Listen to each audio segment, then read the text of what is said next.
అండి. నమస్కారం. నమస్కారం. సార్ ఇప్పుడు విద్య అనేది ప్రతి ఒక్కరిలో అందుబాటు ఉందని మీరు ఎలా అనుకుంటున్నారు? ఏ స్కూల్‌లో చదువుకున్నామా? ఏ స్కూల్‌లో చదువుకున్నావు? లిటిల్ స్టార్ స్కూల్‌లో సార్. లిటిల్ స్కూల్‌లో అడ్మిషన్ ఇచ్చారా అలాగనే? ఇచ్చారు కదా! అలాగే అందుబాటులో ఉంది అందరికి. ఎవరికి అందుబాటు గవర్నమెంట్ స్కూల్స్ ఉన్నాయి.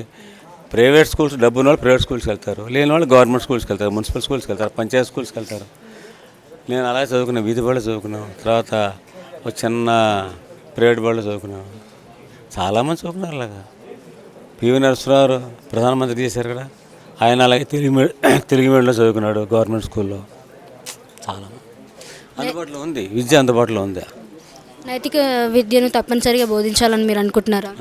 నైతిక విద్యను తప్పనిసరిగా బోధించాలని మీరు అనుకుంటున్నారా? అది నైతిక విద్య అనే వర్డ్ ఎక్స్ట్రా ఒక సబ్జెక్ట్ ఉండేది. మేము చదువుకున్న రోజుల్లో వారంలో ఒక రోజు మోరల్ సైన్స్ అని ఒక క్లాస్ ఉండేది అనమాట. ఆ క్లాస్లో నీతి కథలు చెప్పడం, నీతి వాక్యాలు చెప్పడం, నీతి సూక్తులు చెప్పడం అటువంటి ఉండేది. అటువంటి ఉంటే ఆ ఏజ్లో ఎంతో కొంత 10 వింటే 2 3 పడతాయి కదా. ఏదే ఆరోగ్యమే మహాభాగ్యం అంటే మహాభాగ్యం ఎందుకు అవుతుందంటే ఆరోగ్యం ఉంటే డబ్బు ఉంటుందా, డబ్బు వస్తుందా అని అడుగుతాం అనమాట.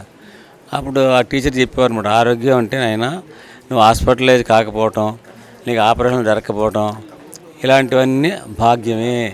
అవన్నీ జరిగితే నువ్వు ఎన్ని లక్షల కోట్ల రూపాయలు నష్టపోతావో అంత భాగ్యం నువ్వు కోల్పోయినట్టు లెక్క. అలాగా మా అమ్మగారు 103 సంవత్సరాలు జీవించింది. హాస్పిటలైజ్ కాల.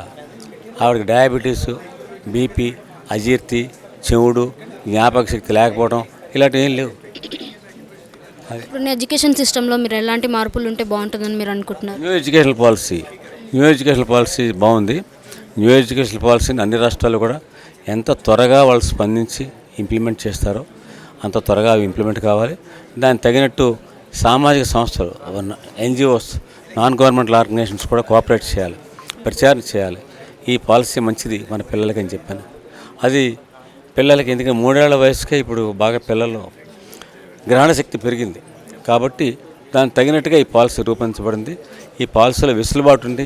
వాళ్ళు ఏ కోర్సులు చదవాలి, యాప్టిట్యూడ్ అంటే వాళ్ళ యొక్క అభిరుచిని బట్టి వాళ్ళు ఆయా కోర్సులు చదవడానికి హయ్యర్ ఎడ్యుకేషన్ వరకు కూడా అవకాశాలు ఉన్నాయి, అంటే డిగ్రీ వరకు కూడా.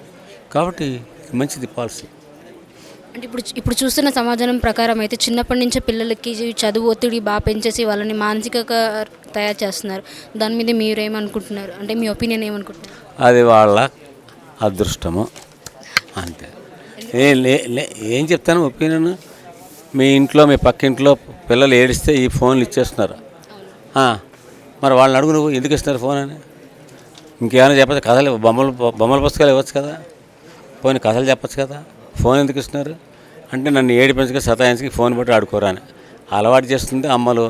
దాని ప్రశ్న నన్ను అడుగుతుంటే అమ్మల్ని ఎవరిని అడగాలి నువ్వు? అది నేను అనేది ఒత్తిడి ఎందుకు చేస్తున్నారండి చదువు మీద అట్లా అని. చదువు మీద ఒత్తిడి ఏం లేదు, చదువు మీద ఒత్తిడి ఏమీ లేదు. శుభ్రంగా ఉంది చదువు. అది యాప్టిట్యూడ్ పెరిగింది, గ్రహణ శక్తి పెరిగింది, ఎంబైబింగ్ పవర్ అంటాం. ఐక్యూ పెరిగింది, గ్రహణ శక్తి పెరిగినప్పుడు దానికి తగినట్టుగా వాళ్ళకు చదువులు ఉన్నాయి. ఏమీ లేదు. అప్పుడు చదువుకున్న పుస్తకాలు ఇప్పుడు హిస్టరీ, అప్పుడు జహాంగీరు, ఔరంగజేబు, అక్బరు, ఇప్పుడు వాళ్ళు ఉన్నారు, వాళ్ళే ఉన్నారు, ఏం మారలా. వాళ్ళు పెరిగారా, వాళ్ళు పెరగలేదు. అదే హిస్టరీ, అదే జాగ్రఫీ కొంచెం మారట్లే. కొత్త దేశాలు పుట్టాయి, పాత దేశాలు ఏమన్నా మొక్కలు అయిపోయి ఇలాంటివి ఉంటాయి కొన్ని, అంతే. ఏం మారింది ఏం లేదు. ఒక మ్యాథమెటిక్స్, ఫిజిక్స్ మాత్రం కొంచెం సైన్స్ ఎక్స్పాండ్ అవుతుంటాయి కనుక ఆ దాంట్లో కొత్త సైన్స్ ఉందనుకున్నాం. అంతరిక్ష విజ్ఞాన శాస్త్రం నేను చదువుకుంటే అంతరిక్ష విజ్ఞాన శాస్త్రం అవసరం లేదు, ఇవాళ వచ్చింది అది కదా. అలాగే కృత్రిమ మేధ వచ్చింది ఇవాళ, మ్యాథమెటిక్స్ దాని అది కూడా విస్తరిస్తుంది, అన్ని రంగాలు కావాల్సి వస్తుంది. ఇటువంటివి పెరుగుతున్నాయి తప్ప భారం ఏం లేదు పిల్లలకి. కొంచెం బ్యాగులు కూడా మోయట్లేదు ఇప్పుడంతా. ఈ డిజిటల్ వచ్చేసింది కదా. ట్యాబ్లు అంటారు, ట్యాబ్లెట్ కాదు, ఎందుకు ట్యాబ్ అంటారు దాన్ని? ట్యాబ్లెట్ అనే కదా, కాదా?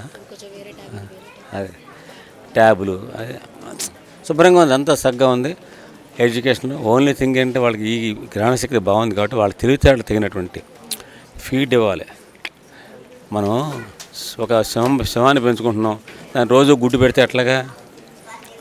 ఒక గుడ్డు పెడితే సరిపోతుంది సింహానికి, సరిపోదు. అలాగే పిల్లలు వాళ్ళ గ్రహణ శక్తి తగినటువంటి ఫీడ్, చదువు ఉంది. వాడికి పేరెంట్స్ ఎంకరేజ్ చేయాలి.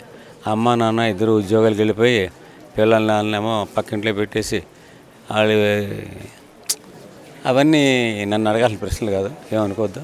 ధన్యవాదాలు.